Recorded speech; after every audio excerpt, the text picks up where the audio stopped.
Video we will discuss about the amphibolic pathway.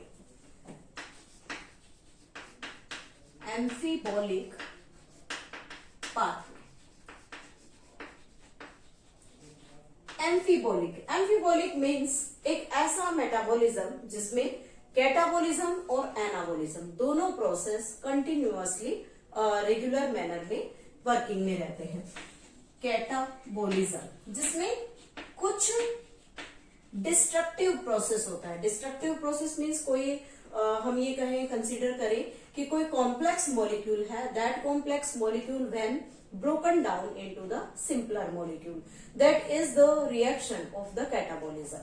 लेकिन जब हम बात करते हैं एनाबोलिज्म की, तो एनाबोलिज्म में कि simpler molecule then mixed together, fuse together to form the complex molecule. तो वहां पर कुछ कंस्ट्रक्शन हो रही है, तो ऐसी कंडीशंस को हम एनाबोलिज्म कहते हैं. और जब दोनों टाइप के प्रोसेस एक साथ एक सेल में वर्किंग फेज में है, that process is known as amphibolic pathway.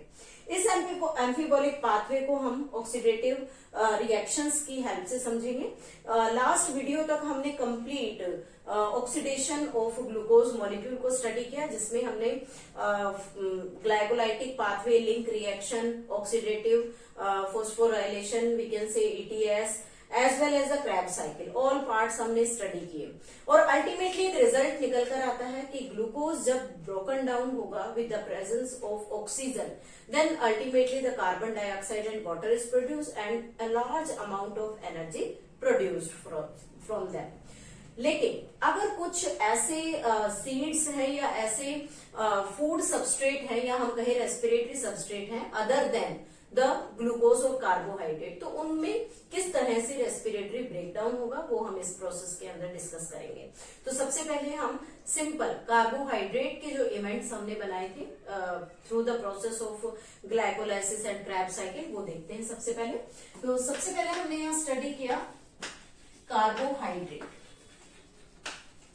हम जब बॉडी में कार्बोहाइड्रेट को इनटेक करते हैं, that carbohydrate first of all undergo digestion and it will produce simple sugar, और वो वहां पर simple sugar produce करेगा, and that simple sugar is in the form of glucose. ये ग्लूकोज की फॉर्म में प्रेजेंट है. Then what will happen? This glucose forms glucose 6-phosphate. After that this will change into the fructose 6-phosphate. We are writing here fructose 1,6-biphosphate. यहाँ पर fructose 1,6-biphosphate की formation हुई. उसके बाद हमने डिस्कस किया था कि that fructose 1,6-biphosphate changes into two different compound having the 3 carbon each. One is named as dihydroxyacetone 3-phosphate and second is named as glyceraldehyde 3-phosphate. ये 3 कार्बन के कंपाउंड हमारे पास बनकर आए थे. अल्टीमेटली हम जब इसे आगे लेकर जाते हैं तो फाइनली यहाँ पर पायरुविक एसिड का फॉर्मेशन होता है, and that pyruvic acid changes into acetyl coenzyme A, and this acetyl coenzyme A enters into Krebs cycle. यहां तक का जो प्रोसेस है वो हम डिटेल में स्टडी करके आए हैं. लास्ट वीडियो तक हमने ये कंप्लीट स्टडी किया. इस रेस्पिरेटरी सबस्ट्रेट के साथ साथ 2 रेस्पिरेटरी सबस्ट्रेट और भी हो सकते हैं, प्रोटीन और फैट. तो प्रोटीन और फैट में जो ऑक्सीडेशन है वो कैसे प्रोसेस होगा, सबसे पहले प्रोटीन के बारे में स्टडी करते हैं.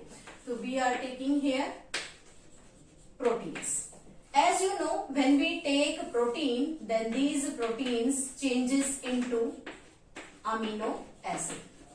जब हम proteins intake करते हैं, then after the protein digesting enzyme which acts on the protein, they will produce amino acid.